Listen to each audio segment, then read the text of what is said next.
বন্ধুরা, কিছুদিন আগে একটি জবা গাছের প্রতিস্থাপন ভিডিও আমি এই চ্যানেলে ছেড়েছিলাম। আজ 20 দিন পর এই গাছটির আপডেট দেব এবং পরবর্তী কি করতে হবে সেটা এই ভিডিওর মাধ্যমে জানাবো। এই সময় গাছের গ্রোথের দিকে বেশি নজর দিতে হবে। এই ছোট্ট গাছ থেকে কিন্তু এখন ফুল নেওয়া চলবে না। দেখুন এই গাছটির হাইট কত শর্ট, তারপরেও কত কিন্তু কড়ি চলে এসছে। এর ফলে বোঝা যাচ্ছে গাছের কিন্তু গ্রোথ খুব সুন্দর বাড়ছে। আমি এই গাছ থেকে কিন্তু একটাও ফুল নেব না, এর জন্য দেখুন আমি সব কুড়ি কিন্তু ভেঙে দিচ্ছি। এই গাছ থেকে এখন যদি আমি ফুল নিই তবে কিন্তু গাছের গ্রোথ থমকে যাবে, গাছ কিন্তু শুধুই ফুল ফোটানোর দিকে মন দেবে। তাই এই সময় কুড়ি কিন্তু সব ভেঙে দিতে হবে। শুধুই কুড়ি ভাঙলে কিন্তু হবে না, গাছের গ্রোথের জন্য এই সময় কিন্তু গাছে খাবার দিতে হবে।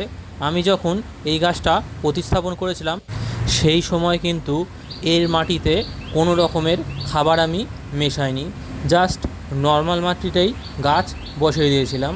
দেখুন তাতেই কত সুন্দর গ্রোথ নিতে শুরু করে দিয়েছে। সবার প্রথমে টবের মাটিটিকে পরিষ্কার করে নিতে হবে। যত আগাছা রয়েছে সব আগাছা তুলে ফেলে দিতে হবে, নইলে এখন যেই খাবার প্রয়োগ করা হবে এই আগাছাগুলো কিন্তু সেই খাবারে ভাগ বসাবে। তাই সব আগাছা তুলে নিন এবং একটি নিড়ুনির সাহায্যে টবের ঘাড় ঘেঁষে অল্প একটু মাটি তুলে নিতে হবে। যদি শিকড় কাটা পড়ে যায় তবে কিন্তু কোনো সমস্যা নেই। আমি এই গাছের জন্য আগে থেকেই মিক্স খাবার তৈরি করেছিলাম।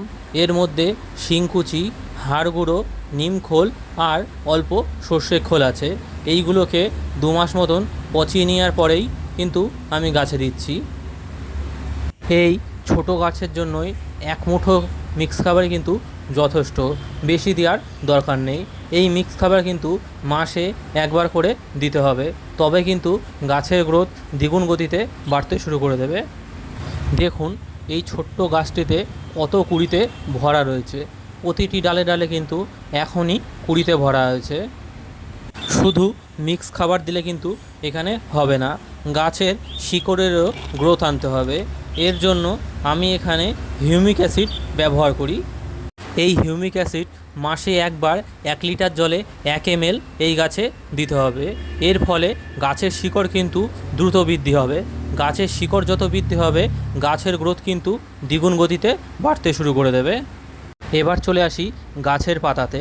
গাছের পাতায় হচ্ছে গাছের খাদ্যঘর, তাই গাছের পাতাকে কিন্তু সুস্থ রাখতেই হবে। এখানে আমি 1 লিটার জলে 1 ml কাকা গুলিয়ে স্প্রে করে দিই। এর ফলে পাতায় কিন্তু কোনো রোগ আসে না, ফলে পাতাও কিন্তু চকচক করে। এর পাশে ভালো একটি ফাঙ্গিসাইডও ব্যবহার করতে হবে। আমি এখানে 15 দিনের গ্যাপে একবার অ্যামিস্টার ব্যবহার করি। এই অ্যামিস্টার দেওয়ার ফলে গাছে কিন্তু কোনো রকমের ফাঙ্গাস আক্রমণ হয় না, ফলে গাছ কিন্তু তরতাজা থাকে।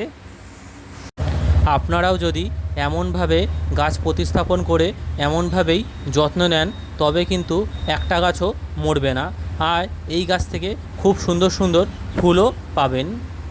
বন্ধুরা, ভিডিওটি ভালো লাগলে চ্যানেলটিকে অবশ্যই সাবস্ক্রাইব করবেন। ধন্যবাদ।